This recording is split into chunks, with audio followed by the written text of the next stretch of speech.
ಆಯ್ತು ಬರುತ್ತೆ, ಇವತ್ತು ಮಾಡೋದು ಹುಚ್ಚುಚ್ಚಾಗೆ ಮಾಡಿದ್ವಿ. ಅದಕ್ಕೆ ಗಿರೀಶ್ ಬ್ಯೂಟಿಫುಲ್ ಆಗಿ ಲಿರಿಕ್ಸ್ ಬರೋದು ಹುಚ್ಚುಚ್ಚಾಗಿ, ಅದು ಹುಚ್ಚುಚ್ಚಾಗಿದೆ. ಇನ್ನು ನನ್ನ ಧ್ವನಿಯಾಗಿ ಅಷ್ಟು ಜನ ಸಿಂಗರ್ಸ್, ಅವ್ರ ಪ್ಲಸ್ ಗಿರೀಶ್ ಒಬ್ಬ 7 ಜನನು ಅಷ್ಟು ಚೆನ್ನಾಗಿ ಹಾಡಿಕೊಟ್ರು. ಚೆನ್ನಾಗಿದೆ, ಹಾಡು ಖುಷಿ ಇದೆ ಸರ್.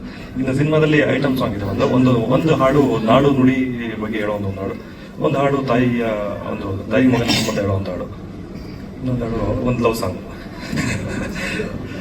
ಹಾಂ ಸರ್, ಅದೇ ಐಟಮ್ ಸಾಂಗ್ ಸರ್. ಒಂದು ಶೆಟ್ಟಿಗೆ ಹೋಗೋಣ ಬಾ ಅಂತ ಒಂದು ಸಾಂಗ್ ಇದೆ, ಗೊತ್ತಿಲ್ಲ ಅದು ಏನಾಗುತ್ತೆ ಗೊತ್ತಿಲ್ಲ. ನೀವು ಮಾತ್ರ ನಿರ್ಮಾಪಕರು ಬರೀತಾರೆ ಯಾವ ಹಾಡಿದೆ ಅಂತ ಸರ್ಗಂತೂ ಅದು ಭಯಂಕರ ಇಷ್ಟ ಇದೆ. ಅದು ಹೌದು ಸರ್, ಅದು ಡೈರೆಕ್ಟರ್ ಬರೆದಿದ್ದಾರೆ, ಚೆನ್ನಾಗಿದೆ ಸರ್. ನಮ್ಮ ಪ್ರೊಡ್ಯೂಸರ್ ಬಗ್ಗೆ ಹೇಳ್ಬೇಕು ಅಂದ್ರೆ ಅವರೊಂದು ಮೂರ್ತಿ, ಮಾತ್ಮರ ಮೂರ್ತಿ ಇದ್ದಂಗೆ, ಅಷ್ಟು ಅದ್ಭುತವಾದಂಥ ವ್ಯಕ್ತಿತ್ವ ಇರುವಂತ ಒಂದು ಉಳಿದಿರೋ ಮೂರ್ತಿ ಇದ್ದಾರೆ ನಮ್ಮ ಪ್ರೊಡ್ಯೂಸರ್. ದೇವರಂತ ಮನುಷ್ಯರು, ಅವ್ರಿಗೆ ನಾವು ಯಾವ ಋಣಿ ಆಗ್ತೀವಿ. ತುಂಬ ಒಳ್ಳೆ ವ್ಯಕ್ತಿತ್ವ, ಅದ್ಭುತವಾದ ವ್ಯಕ್ತಿ ನಾವು ಜೀವನ ನೋಡಿದ್ದು ಅಂದ್ರೆ ನಮ್ಮ ಆನಂದ ಸರ್. ನಿಮಗೆ ಖುಷಿ ಇದೆ ಸರ್, ಹಾಗಾಗಿ ಸಿನಿಮಾಗೆ ಇವ್ರ ಜೊತೆ ವರ್ಕ್ ಮಾಡಿ ತುಂಬಾ ಖುಷಿ ಇದೆ. ಮ್ಯೂಸಿಕ್ ಮಾಡಿದ್ರೆ ಕೆಲಸ ಮಾಡಿದ್ರಿಲ್ಲ, ಆ ತರದ ಸನ್ನಿವೇಶಗಳು ಈ ಸಿನಿಮಾದಲ್ಲಿಲ್ಲ. ಬಟ್ ಒಂದು ಸಿನಿಮಾದಲ್ಲಿ ಆ ತರದ ಒಬ್ಬ ಸ್ಟಾರ್ ಕಲಾವಿದೆ ಇದ್ದಾರೆ ಅನ್ನೋದು ನನಗೂ ಕೂಡ ಹೆಮ್ಮೆ ಆದಂತಹ ವಿಚಾರ, ನನಗೂ ಕೂಡ ಖುಷಿಯಾಗಿರುವಂತಹ ವಿಚಾರನೇ. ಇನ್ನು ನೀವು ಈ ಕಾರ್ಯಕ್ರಮ ಶುರುವಿನಲ್ಲಿ ಹೇಳ್ತಾ ಇದ್ರಿ, ಇವತ್ತು ನಾವೆಲ್ಲರೂ ತುಂಬಾ ಜ್ಞಾಪಿಸ್ಕೊಳ್ಳುವಂತಹ ದಿನ ಅಪ್ಪು ಅವರ 50ನೇ ವರ್ಷದ ಜನ್ಮದಿನ ಅಂತ. ಅದು ಖುಷಿನೂ ಇದೆ, ಒಂಥರ ನಮ್ಮೆಲ್ಲರ ಮನಸ್ಸಲ್ಲಿ ಒಂದು ಬೇಜಾರು ಇದೆ ಅನ್ನೋದು ನಮ್ಮೆಲ್ಲರಿಗೂ ಗೊತ್ತಿದೆ. ಪ್ರತಿಯೊಬ್ಬ ಕನ್ನಡಿಗರಿಗೂ ಅದೊಂದು ಬೇಸರ ಇದ್ದೇ ಇದೆ.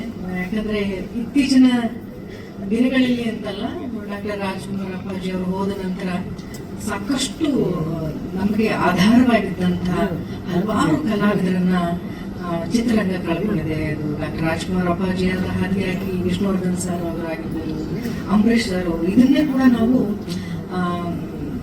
ತಡ್ಕೊಳಕ್ ಆಗದೆ ಇರುವಂತಹ ಅಥವಾ ಅದನ್ನ ಒಪ್ಕೊಳಕ್ ಆಗದೆ ಇರುವಂತಹ ಮನಸ್ಥಿತಿಯಲ್ಲಿರುವಾಗಲೇ ಅಪ್ಪು ಅವ್ರನ್ನ ನಾವು ಕಳ್ಕೊಂಡಿದ್ದು, ಇದೆಲ್ಲವೂ ಕೂಡ ನಾವು ಗೊತ್ತಿರುವಂತಹ ವಿಚಾರ. ಆದ್ರೆ ಇವತ್ತಿಗೆ ಈ ಸಿನಿಮಾ ಈ ರೀತಿಯ ಒಂದು ಹೊಸ ಪ್ರಯತ್ನಗಳು ಅಪ್ಪು ಅವರ ಜನ್ಮದಿನದಂದು ಆಗ್ತಾ ಇರೋದು ನನಗೆ ಸಂತೋಷ ಕೊಟ್ಟಿದೆ. ಯಾಕೆಂದ್ರೆ ಬಹುಶಃ ಅಪ್ಪು ಅವರ ಕನಸು ಕೂಡ ಅದೇ ಆಗಿತ್ತು. ಅಪ್ಪು ಅವ್ರನ್ನ ನಾವ್ ಯಾಕೆ ತುಂಬಾ ದೊಡ್ಡ ವ್ಯಕ್ತಿತ್ವವಾಗಿ ನಾವು ನೋಡ್ತೀವಿ ಅಂತಂದ್ರೆ, ಅವರು ಕೇವಲ ಕಲಾವಿದನಾಗಿ ಅಥವಾ ಡಾಕ್ಟರ್ ರಾಜ್ಕುಮಾರ್ ಅಪ್ಪಾಜಿಯ ಮಗನಾಗಿ ಒಬ್ಬ ನಾಯಕ ನಟನಾಗಿ ಮಾತ್ರ ಉಳ್ಕೊಳ್ಳಿಲ್ಲ. ಕನ್ನಡ ಚಿತ್ರರಂಗದಲ್ಲಿ ಏನಾದ್ರು ಒಂದು ಹೊಸತನ್ನ ತರಬೇಕು, ಚಿತ್ರರಂಗಕ್ಕೆ ನನ್ನ ಕಡೆಯಿಂದ ಏನಾದ್ರು ಒಂದು ಕೊಡುಗೆಗಳನ್ನ ಕೊಡಬೇಕು ಅಂತ ಸಾಕಷ್ಟು ಕಥೆಗಳನ್ನ ಕೇಳೋರು, ಹೊಸ ಹೊಸ ನಿರ್ಮಾಪಕರನ್ನ, ನಿರ್ದೇಶಕರನ್ನ ಬೆಳೆಸುವಂತ ಪ್ರಯತ್ನ ಮಾಡ್ತಾ ಇದ್ರು. ಅಂದ್ರೆ ಒಟ್ಟಾರೆ ತಾವು ಮಾತ್ರ ಬೆಳೆಯೋದಲ್ಲ, ತಮ್ಮ ಜೊತೆಗೆ ಈ ಚಿತ್ರರಂಗವನ್ನ ಬೆಳೆಸೋದು, ಹೊಸ ಪ್ರತಿಭೆಗಳನ್ನ ಬೆಳೆಸುವಂತ ಆಸೆ, ಕನಸು, ಆಸಕ್ತಿ ಇದ್ದಂತ ಜೀವ ಅದು ಅಪ್ಪು ಅವರು. ಹಾಗಾಗಿ ಇವತ್ತು ಅವರ ಜನ್ಮದಿನದಂದು ಈ ತರದ ಒಂದು ಹೊಸ ಪ್ರಯತ್ನ, ನಿಮ್ಮೆಲ್ಲರ ಮುಂಚೆ ಒಂದು ಹೊಸ ಹಾಡು ಲಾಂಚ್ ಆಗ್ತಾ ಇದೆ ಅಂದ್ರೆ ಬಹುಶಃ ಅವರು ಇದ್ದಿದ್ರೆ ಖುಷಿ ಪಟ್ಟಿರೋರು. ಆ ಮಟ್ಟಿಗೆ ಇದು ಸೂಕ್ತ ಅಂತ ನನಗೆ ಅನ್ಸುತ್ತೆ. ಇನ್ನು ಮೆಜೆಸ್ಟಿಕ್ 2 ಈ ಸಿನಿಮಾದಲ್ಲಿ ಸಾಕಷ್ಟು ಹೊಸ ಪ್ರತಿಭೆಗಳ ಪ್ರಯತ್ನ ಈ ಸಿನಿಮಾದಲ್ಲಿದೆ. ಭರತ್ ಈ ಸಿನಿಮಾದಲ್ಲಿ ನಾಯಕ ನಟರಾಗಿದ್ದಾರೆ. ಪ್ರತಿಯೊಂದು ಸಿನಿಮಾದಲ್ಲಿ ಒಬ್ಬ ನಾಯಕ ನಟನಿಗೆ ಅದೊಂದು ದೊಡ್ಡ ಸಾಹಸವೇ ಸರಿ. ಯಾಕಂದ್ರೆ ಇಡೀ ಸಿನಿಮಾವೇ ಆತನ ಹೆಗಲ ಮೇಲೆ ಇರುತ್ತೆ. ಆ ಸಿನಿಮಾವನ್ನ ತಗೊಂಡು ಹೋಗೋದು ಅಷ್ಟು ಸುಲಭವಾದ ಕೆಲಸ ಅಲ್ಲ. ನಿರ್ಮಾಪಕರು ಅದು ಎಷ್ಟು ರೂಪಾಯಿದೇ ದುಡ್ಡು ಹಾಕಿರಬಹುದು, ಅದಷ್ಟು ಭಾರವನ್ನ ನಾಯಕನೇ ಹೊರಬೇಕಾಗುತ್ತೆ. ಅದನ್ನ ತುಂಬಾ ಶ್ರದ್ಧೆಯಿಂದ ಭರತ್ ಮಾಡಿದ್ದಾರೆ ಅಂತ ನನ್ಗೆ ಅನ್ಸುತ್ತೆ. ಬಹುಶಃ ಭರತ್ನವ್ರನ್ನ ನೀವು ಇವಾಗ ಹೇಗ್ ನೋಡ್ತಾ ಇದ್ದೀರೋ, ಈ ಸಿನಿಮಾ ಶುರುನಲ್ಲಿ ಅವ್ರು ಹಾಗಿರ್ಲಿಲ್ಲ. 100ಕ್ಕೂ ಹೆಚ್ಚು ಕೆಜಿ ಇದ್ರು ಅನ್ಸುತ್ತೆ. ಸೊ ಒಂದು ಸಿನಿಮಾಗಾಗಿ ಅವರು ದಂಡಿಸ್ಕೊಂಡಂತ ರೀತಿನೇ ಅವ್ರಿಗೆ ಸಿನಿಮಾ ಮೇಲೆ ಎಷ್ಟು ಆಸಕ್ತಿ ಇದೆ ಅಂತ ತೋರಿಸುತ್ತೆ. ನಿಮ್ಮ ಆಸಕ್ತಿ, ಶ್ರದ್ಧೆ ಎಲ್ಲವೂ ಒಳ್ಳೆಯ ಫಲ ಕೊಡ್ಲಿ ಭರತ್ ಅಂತ ಹೇಳ್ತೀನಿ. ಇನ್ನ ರಾಮು ನನಗೆ ತುಂಬಾ ಚಿರಪರಿಚಿತರು, ತುಂಬಾ ವರ್ಷಗಳಿಂದ ನೋಡಿದ್ದೀನಿ. ರಾಮುನು ಅಸೋಸಿಯೇಟ್ ಆಗಿ, ಕ್ಲಬ್ ಬಾಯ್ ಆಗಿ ನೋಡಿದ್ದೀನ. ಆವಾಗ್ಲಿಂದನೂ ಅವ್ರಿಗೆ ಸಿನಿಮಾ ಬಗ್ಗೆ ಇರುವಂತಹ ಪ್ರೀತಿನ ನಾನು ನೋಡ್ಕೊಂಡು ಬಂದಿದ್ದೀನಿ. ಈ ಸಿನಿಮಾದಲ್ಲೂ ಕೂಡ ಆ ಪ್ರೀತಿ ಏನು ಕಡಿಮೆ ಆಗಿರ್ಲಿಲ್ಲ, ಇನ್ನೂ ದುಪ್ಪಟ್ಟು ಪ್ರೀತಿ ಇತ್ತು. ಈ ಸಿನಿಮಾ ಬಗ್ಗೆ ಆಸಕ್ತಿ ಇತ್ತು. ಹೊಸ ನಾಯಕಿಯ ಪರಿಚಯ ಕೂಡ ಈ ಸಿನಿಮಾದಲ್ಲಿ ಆಗ್ತಾ ಇದೆ. ಒಟ್ಟಾರೆ ನಿಮ್ಮೆಲ್ಲರ ಪ್ರೋತ್ಸಾಹ ಇರಲಿ ಈ ಸಿನಿಮಾಗಳ ಮೇಲೆ. ಯಾವುದೇ ಒಂದು ಸಿನಿಮಾ ಇತ್ತೀಚಿನ ದಿನಗಳಲ್ಲಿ ಒಂದು ಗೆಲುವನ್ನ ಕಂಡ್ರೆ ಅದು ಕೇವಲ ಒಬ್ಬ ನಿರ್ಮಾಪಕನಿಗೆ, ಒಬ್ಬ ನಾಯಕ ನಟನಿಗೆ ಮಾತ್ರ ಸೀಮಿತವಾಗಲ್ಲ. ಆ ಯಶಸ್ಸು ಇಡೀ ಕನ್ನಡ ಚಿತ್ರರಂಗಕ್ಕೆ ಸಂಬಂಧಪಟ್ಟಂತ ಯಶಸ್ಸಾಗುತ್ತೆ. ಹಾಗಾಗಿ ಈ ತರದ ಹೆಚ್ಚೆಚ್ಚು ಸಿನಿಮಾಗಳು, ಒಳ್ಳೊಳ್ಳೆ ಪ್ರಯತ್ನದ ಸಿನಿಮಾಗಳು ಕನ್ನಡ ಚಿತ್ರರಂಗದಲ್ಲಿ ಆಗಲಿ. ವಾರಕ್ಕೆ 7-8 ಸಿನಿಮಾಗಳು ರಿಲೀಸ್ ಆಗ್ತಾ ಇದೆ. ಅಟ್ಲೀಸ್ಟ್ ತಿಂಗಳಿಗೆ ಒಂದು ಸಿನಿಮಾನಾದ್ರೂ ಹಿಟ್ ಆಗಲಿ, ಎಲ್ಲಾ ಸಿನಿಮಾನು ಹಿಟ್ ಆಗಲಿ ಅನ್ನುವಂತ ಆಸೆ ಇದೆ. ಅಟ್ಲೀಸ್ಟ್ 1-2 ಸಿನಿಮಾಗಳಾದ್ರೂ ಹಿಟ್ ಆದ್ರೆ ಇಂತಹ ನಿರ್ಮಾಪಕರು ಮತ್ತೆ ಹೆಚ್ಚೆಚ್ಚು ಸಿನಿಮಾಗಳನ್ನು ಮಾಡ್ತಾರೆ. ಒಂದಿಷ್ಟು ಒಳ್ಳೆ ಕಲಾವಿದರು ಇಂತಹ ಸಿನಿಮಾ ಮೂಲಕ ಬರ್ತಾರೆ ಅನ್ನುವಂತ ಒಂದು ಆಸೆ ನನಗಿದೆ. ನನ್ನ ಪಾತ್ರದ ಬಗ್ಗೆ ಸಹಜವಾಗಿ ಹೀರೋ, ನೀವು ನಾಳೆ ಪೋಸ್ಟರ್ ಅಲ್ಲಿ ನೋಡ್ತಾ ಇದ್ದೀರಾ, ಹೀರೋ ಮಚ್ಚಿಡ್ಕೊಂಡಿದ್ದಾನೆ ಅಂದ್ರೆ ಅಮ್ಮ ಇನ್ನೇನ್ ಮಾಡಿಲ್ಲ ಅಲ್ಲ. ಸಹಜವಾಗಿ ಎಲ್ಲರ ಮನೇಲಿ ಒಬ್ಬ ತಾಯಿ ಇದ್ರೆ ಏನ್ ಮಾಡಿರ್ತಾಳೋ ಆ ತರದ ಒಂದು ಸಹಜವಾದಂತ ಒಂದು ಪಾತ್ರವನ್ನು ನನಗೆ ಕೊಟ್ಟಿದ್ದಾರೆ. ಅದರ ಸಾಕಷ್ಟು ಪ್ರೀತಿಯಿಂದ ಪ್ರತಿ ಒಂದು ಸೀನನ್ನ, ಪ್ರತಿ ಒಂದು ಸಂಭಾಷಣೆಯನ್ನ ನಮ್ಮ ರಾಮು ತುಂಬಾ ಪ್ರೀತಿಯಿಂದ ಆ ಸೀನ್ಗಳನ್ನ ನಾನು ನರೇಟ್ ಮಾಡುವಾಗ ನನ್ನ ಮೇಲಿರುವಂತಹ ಅಭಿಮಾನವೂ ನನಗೆ ಅರ್ಥ ಆಗುತ್ತೆ. ಈ ಸಿನಿಮಾದಲ್ಲಿ ನಾನು ಭಾಗಿಯಾಗಿದ್ದು ನನಗೆ ಖುಷಿ ಇದೆ. ಹೊಸ ತಂಡಕ್ಕೆ ಪ್ರೋತ್ಸಾಹ ಮಾಡೋದಷ್ಟೇ ನಮ್ಮ ಕೆಲಸ. ಇವತ್ತು ನಾನು ಮಾಡ್ತಿರೋದಿಲ್ಲ ಅಷ್ಟೇ. ಭರತ್ ಪ್ರೀತಿಯಿಂದ ಮನೆಗೆ ಬಂದು ಈ ಸಾಂಗ್ ನ ಮನೇಲಿ ತೋರಿಸಿ ಅಮ್ಮ ಬರಲೇಬೇಕು ಅಂದಾಗ ಇದು ನಮ್ಮೆಲ್ಲರ ಕರ್ತವ್ಯಪ್ಪ, ನಾವು ಬರಲೇಬೇಕು. ಈ ಸಿನಿಮಾ ಮಾತ್ರ ನನ್ನ ಸಿನಿಮಾ ಅಲ್ಲ, ಕನ್ನಡ ಚಿತ್ರರಂಗದಲ್ಲಿ ತಯಾರಾಗುವಂತ ಎಲ್ಲಾ ಸಿನಿಮಾಗಳು ನನ್ನ ಸಿನಿಮಾವೇ. ಅವೆಲ್ಲವೂ ಚೆನ್ನಾಗಾಗಬೇಕು. ಸೊ ತಂಡಕ್ಕೆ ಒಳ್ಳೇದಾಗ್ಲಿ. ಮೆಜೆಸ್ಟಿಕ್ 2 ಅನ್ನುವಂತ ಒಂದು ಒಳ್ಳೆ ಟೈಟಲ್ ನ ತಗೊಂಡ್ ಬಂದಿದ್ದೀರಾ. ಅದಕ್ಕೆ ದೊಡ್ಡ ಇತಿಹಾಸವೇ ಇದೆ. ಈ ಟೈಟಲ್ ಮೂಲಕ ಎಷ್ಟು ಒಳ್ಳೇದಾಗಿದೆ, ಇಂಡಸ್ಟ್ರಿಗೂ ಒಳ್ಳೇದಾಗಿದೆ. ಇಂಡಸ್ಟ್ರಿಗೆ ಒಬ್ಬ ಒಳ್ಳೆ ಕಲಾವಿದರು ಸಿಕ್ಕಿದ್ರು ಈ ತರದ ಒಂದು ಟೈಟಲ್ ಮೂಲಕ. ಈ ಸಿನಿಮಾ ಮೂಲಕನೂ ಮತ್ತೆ ಅದು ಮರುಕಳಿಸ್ಲಿ ಅಂತ ನಾನು ಹೇಳ್ತಾ, ಅಲ್ಲಿ ಭಾಗವಹಿಸಿದಂತ ಪ್ರತಿಯೊಬ್ಬ ಕಲಾವಿದರಿಗೂ ಒಳ್ಳೇದಾಗ್ಲಿ ಅಂತ ಹೇಳ್ತಾ, ನಿಮ್ಮೆಲ್ಲರ ಸಹಕಾರ, ಪ್ರೀತಿ. ಈ ನನ್ನ ಗುರುಗಳು PN ಸತ್ಯ ಅವರು, ನಿಜವಾಗ್ಲೂ ತುಂಬಾ ದುಃಖ ಆಗುತ್ತೆ. ನನ್ನ ಸಿನಿಮಾ ರಂಗಕ್ಕೆ ಪರಿಚಯ ಮಾಡಿಸಿದ್ದು ಪ್ರೇಮ್. ಅದಾದ್ಮೇಲೆ ನನ್ನ ಸಿನಿಮಾ ಕಲಿಕೆ ಮತ್ತೆ ಮುಂದುವರಿಕೆ ಹೇಳ್ಕೊಟ್ಟಿದ್ದು ನನ್ನ ಗುರು PN ಸತ್ಯ ಅವರು. ಆ ಸಿನಿಮಾ ಕನ್ನಡ ಚಿತ್ರರಂಗಕ್ಕೆ ಒಬ್ಬ ಹೆಸರಾಂತ ನಿರ್ದೇಶಕರನ್ನ, ಒಬ್ಬ ಲೆಜೆಂಡ್ ಡೈರೆಕ್ಟರ್ನ ಕೊಡ್ತು. ಆ ಸಿನಿಮಾಯಿಂದ ಶ್ರುತಿಯಮ್ಮ ಹೇಳ್ದಂಗೆ ಅಜಾನುಬಾಹು ಇಡೀ ಸಿನಿಮಾದ ಹೊರೆ ಹೊತ್ತು ಕನ್ನಡ ಚಿತ್ರರಂಗದ ಲೆಜೆಂಡರಿ ಆಕ್ಟರ್ ಆಗಿದ್ದಾರೆ ನಮ್ಮ ಡಿ ಬಾಸ್ ದರ್ಶನ್. ಖುಷಿ ಆಗುತ್ತೆ ಮೆಜೆಸ್ಟಿಕ್ ಅಂತ ಅಂದ ತಕ್ಷಣ. ಇನ್ನೊಂದೇನೆಂದ್ರೆ ಮೆಜೆಸ್ಟಿಕ್ 2 ಸಿನಿಮಾ ಆಗ್ತಾ ಇದೆ. ಈ ಸಿನಿಮಾದಲ್ಲಿ ಭರತ್ ಮಾಡಿದ್ದಾರೆ. ಆಶೀಸಲ್ಲಿ ಇವ್ರಿಗೂ ನನಗೂ ತುಂಬಾ ಟಕಾಪರ್ ನಡೆದಿದೆ. ಶ್ರುತಿಯಮ್ಮನಿಗೆ ನನಗೊಂದು ಸಿನಿಮಾದಲ್ಲಿ ನನ್ನ ಸ್ನೇಹಿತರು ಮಾಡಿದ್ದಾರೆ. ಆನ್ ಸ್ಕ್ರೀನ್ ಖಂಡಿತ ಚೆನ್ನಾಗಾಗಿದೆ. ನನ್ನ ಅವರ ಕಾಂಬಿನೇಷನ್ ತುಂಬಾ ನನಗೆ ಇಷ್ಟ ಆಯ್ತು ಪರ್ಸನಲ್. ಯಾಕಂದ್ರೆ ನಾನು ಅವರ ಅಭಿಮಾನಿ. ನಿಜ ಹೇಳ್ಬೇಕಂದ್ರೆ ಅಭಿಮಾನಿ, ನಿಜವಾಗ್ಲೂ ಅಭಿಮಾನಿ ಆಗಿ ನನ್ನ ಹೆಂಡತಿ ಅಂತೂ ಇನ್ನೂ ಅದ್ಭುತವಾದ ಅಭಿಮಾನಿ. ನಿಮ್ಗೆ ಅವ್ರು ಹೇಳ್ತಾನಿರ್ತೀನಿ. ಸೊ ಮೆಜೆಸ್ಟಿಕ್ 2 ಇಲ್ಲಿ ನಾನು ಮುಖ್ಯವಾಗಿ ರಾಮು, ನಿರ್ದೇಶಕ ರಾಮುಗೆ ನಾನು ಒಳ್ಳೇದಾಗ್ಲಿ ಅಂತ ಬಯಸ್ತೀನಿ. ರಾಮು ಒಳ್ಳೇದಾಗ್ಲಿ.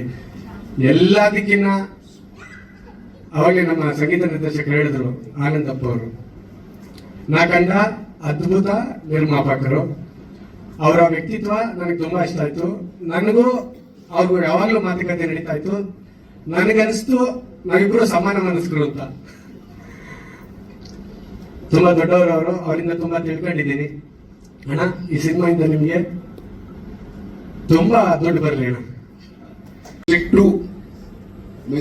ಮೆಜೆಸ್ಟಿಕ್ ಸಿನಿಮಾ ಮಾಡಿರ್ಲಿಲ್ಲ ನಾನು. ಈಗ ಮೆಜೆಸ್ಟಿಕ್ 2 ಮಾಡಿದ್ದೀನಿ. ಮೊನ್ನೆ ಡಬ್ಬಿಂಗ್ ಎಲ್ಲ ನೋಡಿದೆ. ಸಿನಿಮಾ ಬಹಳ ಅದ್ಭುತವಾಗಿ ಬಂದಿದೆ. ಸಾಂಗ್ಸ್ ಆಗಲಿ, ಫೈಟ್ ಆಗಲಿ, ಸೀನ್ಗಳಾಗಲಿ, ಸೆಂಟಿಮೆಂಟ್ ಸೀನ್ಗಳಾಗಲಿ, ಡೈರೆಕ್ಟರ್ ತುಂಬಾ ಚೆನ್ನಾಗಿ ಅದ್ಭುತವಾಗಿ ಮಾಡಿದ್ದಾರೆ. ಅವ್ರಿಗೆ ಡೈರೆಕ್ಟರ್ಗೆ ಆ ಸ್ಪಾಟ್ ಅಲ್ಲಿ ಟೆನ್ಷನ್ಗೂ ಈಗ ನೋಡಿದ್ರೆ ತುಂಬಾ ಡಿಫ್ರೆನ್ಸ್ ಇದೆ. ಪಾಪ ಅಲ್ಲಿ ಅವತ್ತಿನ ಡ್ಯೂಟಿ ಅವ್ರದ್ದು. ಆ ಸೀನ್ ಮುಗಿಸೋವರೆಗೂ ಈ ಕಡೆ ಯಾವ ಪಾತ್ರ ಕೇಳ್ತಾ ಇದ್ರು, ಆ ಟೆನ್ಷನ್ ಅಲ್ಲಿ ಅವ್ರು ಇರ್ತಾ ಇದ್ರು. ಈಗ ನಮ್ಮ ಪ್ರೊಡ್ಯೂಸರ್ ಯಾವ ಲೊಕೇಶನ್ ಬೇಕು, ಏನ್ ಬೇಕು, ಎಲ್ಲದಕ್ಕೂ ಪ್ರೋತ್ಸಾಹ ಕೊಟ್ರು. ಮೊನ್ನೆ ನಮ್ಮ ಕಳಾಸಿ ಪಳದಲ್ಲೇ ಮಾಡ್ಬೇಕು ಅಂದ್ರು. ಹೊರತು ಆಟ ಆಡ್ದ, ಸಾರ್ ಏನಾದ್ರು ಮಾಡಿ ಅಂತ ನಮ್ಮ ಕಳಾಸಿ ಪಳದಲ್ಲೇ ಮಾಡಿದ್ವಿ. ಆಮೇಲೆ ಹೀರೋ ಆಗಿ ಹೀರೋಯಿನ್ ಸುಮಾರು ಜನ ಹೊಸರು ಮಾಡಿದ್ದಾರೆ. ಎಲ್ಲೂ ನಾನು ನೋಡಿದಾಗ ಹೊಸಬ್ರು ಅನಿಸಿಲ್ಲ, ಅಷ್ಟು ಅದ್ಭುತವಾಗಿ ಮಾಡಿದ್ದಾರೆ ಎಲ್ಲರೂ, ತುಂಬ ಚೆನ್ನಾಗಿ ಮಾಡಿದ್ದಾರೆ. ಇನ್ನು ಶ್ರುತಿ ಮೇಡಮು ಅವ್ರ ಸಿನಿಮಾಗಳು ನೋಡಿ ಬೆಳೆದ ನಾವು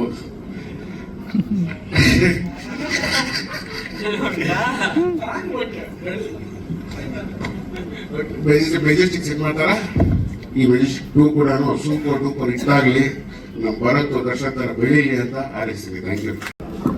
ನನಗೆ ಭಾಳ ಹೊಸದು, ಭಾಳ ಅಂದ್ರೆ ಭಾಳ ಹೊಸದು. ನಮ್ಮ ಹುಡುಗ ರುದ್ರೇಶ್ ಅಂತ ಇದೆ ಪಿಂಕ್ ನೋಟ್ ಡೈರೆಕ್ಟ್. 20 ವರ್ಷದಿಂದ ನನಗೆ ಸತತವಾಗಿ ಇಲ್ಲಿದ್ದಾರೆ. 20 ವರ್ಷದಿಂದ ಸತತವಾಗಿ ನನ್ನ ಬೆನ್ನತ್ತಿ ನೀವು ಸಿನಿಮಾ ಫೀಲ್ಡಿಗೆ ಬರ್ಬೇಕಣ್ಣ ಅಂದಾಗ ಕೊನೆ ನನ್ ಬಿಟ್ಬಿಟ್ಟ ನಮ್ಮ ಮನೇಲಿ ಇಟ್ಕೊಂಡ.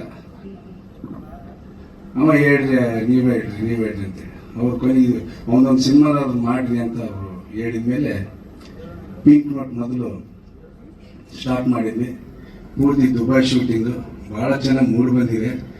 ಅದು ಸ್ವಲ್ಪ ಯಾವುದೋ ಒಂದು ಕಾರಣದಿಂದ ಲೇಟ್ ಆಯಿತು. ಈಗ ನೆಕ್ಸ್ಟ್ ಇದಾದ ತಕ್ಷಣ ಸ್ಟಾರ್ಟ್ ಮಾಡ್ತಾ ಇದೀವಿ.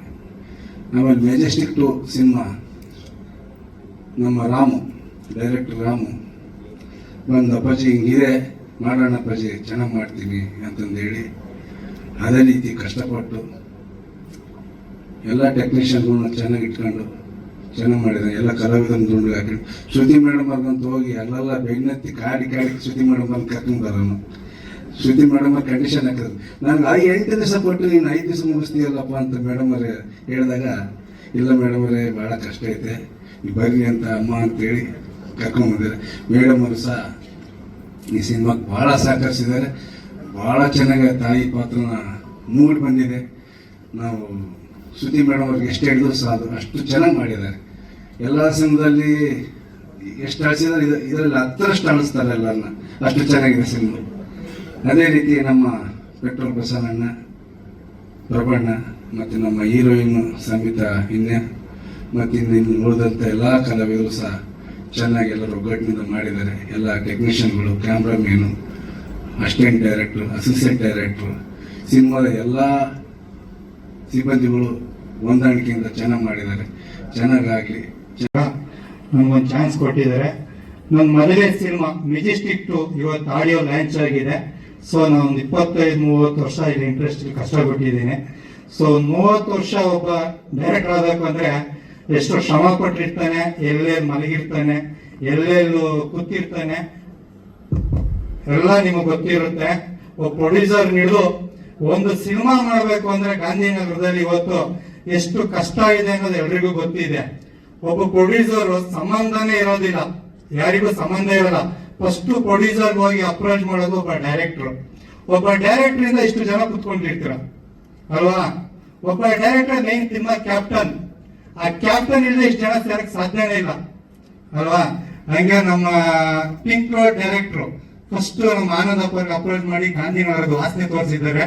ಆ 2ನೇ ವಾಸನೆ ನಮ್ಗೆ ಸೇರಿದೆ. ಅವ್ರಿಗೆ ಫಸ್ಟ್ ಚಿವರಣಿ ಹೇಳ್ಬೇಕು ನಮ್ಮ ಪಿಂಕ್ ರೋಡ್ ಡೈರೆಕ್ಟರ್ಗೆ. ಯಾಕಂದ್ರೆ ಅವ್ರು ಕರ್ಕೊಂಡ್ ಬಂದಿಲ್ಲ ಅಂದಿದ್ರೆ ನಾನು ಇಲ್ಲಿ ನಿಲ್ಲಕ್ ಆಗ್ತಾ ಇರ್ಲಿಲ್ಲ. ಸೊ ಕ್ರೆಡಿಟ್ ಅವ್ರಿಗೆ ಸೇರ್ಬೇಕು, ಪಿಂಕ್ ರೋಡ್ ಡೈರೆಕ್ಟರ್ಗೆ. ಅವ್ರ ಸಿನಿಮಾ ಬೇಗ ಮುಗಿಲಿ, ಬೇಗ ತೆರೆ ಮುಂದೆ ತಗೊಂಡ್ಬರ್ಲಿ ಪಿಂಕ್ ರೋಡ್ ಸಿನಿಮಾ ಅಂತ ಹೇಳಿ ನನ್ನ ಮಾತನ್ನ ಮುಗಿಸ್ತಾ ಇದ್ದೀನಿ. ನಮ್ಮ ಆನಂದಪ್ಪ ನಂಗೆ ಚಾನ್ಸ್ ಕೊಟ್ಟಿದ್ದಕ್ಕೆ ತುಂಬಾ ಥ್ಯಾಂಕ್ಸ್. ಮೆಜೆಸ್ಟಿಕ್ 2 ಇವತ್ತು ನಾಯಕ ನಾನೇ ಹಾರ್ಡ್ ಲಾಂಚ್. ನಾಯಕ ನಾನೇ ನಮ್ಮ ವಿನು ಮನಸ್ಸು ಅವರು, ನಾಯಕ ನಾನೇ ನಮ್ಮ ತೇಜಸ್ ಅವರು, ನಾಯಕ ನಾನೇ ಆಡಿರೋ 7 ಜನ ಸಿಂಗರ್ಸ್, ಇವರೆಲ್ಲ ಸೇರಿ ನನ್ನ ನಾಯಕ ನಾನೇ ಮಾಡಿದ್ದಾರೆ. Thank you so much. ಇಷ್ಟು ಜನದ ಹೆಸರು ಇವರು ಇಲ್ದಿರ ಈ ಹಾಡಿಲ್ಲ. I mean this thing is not there. And further moving on to cinema, firstly I want thank ನಮ್ಮ ಪ್ರೊಡ್ಯೂಸರ್ಸ್ ಅಪ್ಪಾಜಿ ಅವ್ರಿಗೆ. ಅವ್ರು ನನಗೆ ಅವಕಾಶ ಕೊಟ್ಟರು. ಜೀವನ ಪೂರ್ತಿ ಅವ್ರಿಗೆ ನಾನು ಚಿರಋಣಿ ಇರ್ತೀನಿ. ಆಮೇಲೆ ಡೈರೆಕ್ಟರ್ಗೆ ತುಂಬಾ ಥ್ಯಾಂಕ್ಸ್. ನಾನು ಕರ್ಕೊಂಡ್ಬಂದು ಈ ಸಿನಿಮಾ ಮಾಡಿಸಿ ಇಲ್ಲಿ ನಿಲ್ಸಿರೋದಕ್ಕೆ ಇವತ್ತು ಅವರೇ ಕಾರಣ. ಅಮ್ಮ ಶ್ರುತಿಯಮ್ಮ, ನಿಮ್ನ ಏನು ತುಂಬಾ ಥ್ಯಾಂಕ್ಸ್ ಅಮ್ಮ. ನಾನು ಕರೆದಿದ್ದಕ್ಕೆ ಬಂದು ನನಗೆ ಆಶೀರ್ವಾದ ಮಾಡಿದ್ದಕ್ಕೆ ತುಂಬಾ ಥ್ಯಾಂಕ್ಸ್ ಅಮ್ಮ. ಆಮೇಲೆ ನಮ್ಮ ತಂದೆ 45 ವರ್ಷದಿಂದ ಇಂಡಸ್ಟ್ರಿಯಲ್ಲಿ ಇದ್ದಾರೆ. ಇಷ್ಟು ವರ್ಷ ಇಂಡಸ್ಟ್ರಿಯಲ್ಲಿ ಇದ್ದು ವಿಭಿನ್ನವಾಗಿ ಎಲ್ಲ ಸಿನಿಮಾ ಮಾಡ್ಕೊಂಡು ಬಂದು ಇವತ್ತು ನಾವು ಬರ್ಬೇಕಂದ್ರೂ ನಮಗೂ ತುಂಬಾ ಅಡೆತಡೆ ಬಂದು ನಾವೆಲ್ಲ ದಾಟ್ಕೊಂಡು ಬಂದಿದ್ದೀವಿ. ಈ ಸ್ಟೇಜ್ಗೆ ಈ ಸಿನಿಮಾ ಇವತ್ತು ಬಂದಿದೆ. ಸೊ ಇನ್ ಕನ್ನಡ ಇಂಡಸ್ಟ್ರಿ ನಾವು ಈ ಸಿನಿಮಾ ಮಾಡಬೇಕು ಮೆಜೆಸ್ಟಿಕ್ 2 ಅಂತ ಬಂದಾಗ ತುಂಬಾನೇ ಪ್ರಿಪರೇಷನ್ಸ್ ಬೇಕಾಗಿತ್ತು, ಎಸ್ಪೆಷಲಿ ನನಗೆ. ಯಾಕಂದ್ರೆ ನಾನು 110 kg ಇದೆ ಹೇಳ್ದಂಗೆ. ಆಮೇಲೆ ಅದಕ್ಕೆಲ್ಲ ರೆಡಿ ಮಾಡಿಕೊಂಡು ಫೈಟ್ ಎಲ್ಲ ತಯಾರಿ ಮಾಡಿಕೊಂಡು, and this story itself is very local for Bangaloreans, and it will attract a lot of people because we have shown everything raw in this movie, and the story is too open to see the Majestic, and the characters are very ಎಲ್ಲ ಒಗ್ಗೂಡಿ ಒಂದು ಅದ್ಭುತವಾದ cinema ಆಚೆ ಬಂದಿದೆ. ಮತ್ತೆ ಈ song ಈ technical work ಬಗ್ಗೆ ಮಾತಾಡಬೇಕು ಅಂದ್ರೆ ನಾವು ಟೆಕ್ನಿಕಲ್ ಆಗಿ ಎಲ್ಲ ಕಡೆ ಒಂದು ಸೇಯಿಂಗ್ ಇದೆ, like Kannada cinema technically up to date ಇರಲ್ಲ. ವಿ ಬ್ಯಾಕ್ ಅಂಡ್ ವಾರಕ್ಕೆ ಸಿನಿಮಾ ಇದೆ, ಯಾವ್ದು ನೋಡೋಂಗಿರಲ್ಲ, ಯಾವ್ದು ಹಂಗಿರಲ್ಲ. ಎಲ್ಲ ತೆಲುಗು ತಮಿಳು ಒಂದ್ ರಿಲೀಸ್ ಆದ್ರೂ ಅದ್ ಒಂದ್ ಬರೋಷ್ಟು ನಮ್ದು 10 ಸಿನಿಮಾ ಕಲೆಕ್ಷನ್ ಬರಲ್ಲ. ಹಂಗೆ ಇಲ್ಲ, ನಮ್ ಸಿನಿಮಾ ಬರುತ್ತೆ ಅನ್ನೋ ನಂಬಿಕೆ ನಂಗಿದೆ. ಅವ್ರ 10 ಬಂದ್ರು ನಮ್ದು ಬಂದ್ವಿ ಅದಕ್ಕೆ ಹೊಡೆಯುತ್ತೆ ಅನ್ನೋದು ನಂಬಿಕೆ ಇದೆ. ಆಮೇಲೆ ಅಷ್ಟು ಸ್ಟ್ರಾಂಗ್ ಆಗಿ ನಾವು ಟೆಕ್ನಿಕಲ್ ಆಗಿ ಮಾಡಿದೀವಿ. VFX ಆಗಿರ್ಬೋದು, ಏನಾದ್ರೂ ಆಗಿರ್ಬೋದು. We have really put in our blood and sweat in this and done this work. Please watch. ಚೆನ್ನಾಗಿದ್ರೆ ಎಲ್ರಿಗೂ ಶೇರ್ ಮಾಡಿ ಅಂಡ್ ದಯವಿಟ್ಟು ಥಿಯೇಟರ್ ಬಂದು ನೋಡಿ ನಮ್ಮೆಲ್ಲ ಹಾರಿಸಿ. Thank you. ಸ್ವಲ್ಪ ಲೇಟಾಗಿ ಬಂದೆ, ಅದಕ್ಕೆ ದಯವಿಟ್ಟು ಕ್ಷಮೆ ಇರಲಿ. ಏನಕ್ಕೆ ಅಂತ ಗೊತ್ತಿಲ್ಲ, ಮೆಜೆಸ್ಟಿಕ್ 2 ಪ್ರೆಸ್ ಮೀಟ್ ಯಾವಾಗಿರುತ್ತೆ ಅವಾಗಲೇ ನನಗೆ ಹುಷಾರಿರಲ್ಲ. ಮೆಜೆಸ್ಟಿಕ್ 2 ಇವತ್ತು ಆಡಿಯೋ ಲಾಂಚ್ ತುಂಬಾ ಖುಷಿ ಆಯ್ತು. ಸಾಂಗ್ ಕೂಡ ತುಂಬಾ ಚೆನ್ನಾಗಿ ಬಂದಿದೆ. ಭರತ್ ಫುಲ್ ರಗಡ ಕಾಣ್ತಾ ಇದ್ದಾರೆ. And director sir, thank you so much. ನನಗೆ ಒಂದು ಒಳ್ಳೆ ಆಪರ್ಚುನಿಟಿ ಕೊಟ್ಟಿದ್ದೆ ಈ ಮೂವಿನಲ್ಲಿ. ಪ್ರೊಡ್ಯೂಸರ್ ಸರ್, ಏನು ಕುಂದುಕೊರತೆ ಇಲ್ಲದೆ ಇರೋ ಹಾಗೆ ನಮ್ಮ ನೋಡ್ಕೊಂಡಿದ್ದೆ ಮೂವಿ ಟೀಮಲ್ಲಿ. ಹಾಗೆ ನಮ್ಮ ಶ್ರುತಿ ಮೇಡಮ್ ಜೊತೆ ವರ್ಕ್ ಮಾಡಿದ್ರೆ ತುಂಬಾ ಖುಷಿ ಆಯ್ತು. ಯಾಕಂದ್ರೆ ದೊಡ್ಡ ದೊಡ್ಡ ಆರ್ಟಿಸ್ಟ್ಗಳಿದ್ದಾರೆ, ಅವ್ರ ಜೊತೆ ಇದು ನನಗೆ ಒಂದು ಒಳ್ಳೆ ಎಕ್ಸ್ಪೀರಿಯನ್ಸ್. ಎಲ್ಲ ಸಪೋರ್ಟ್ ಮಾಡಿ ನಮ್ಮ ಮೂವಿಗೆ ಅಂತ ಕೇಳ್ಕೊಳ್ತೀನಿ. Thank you.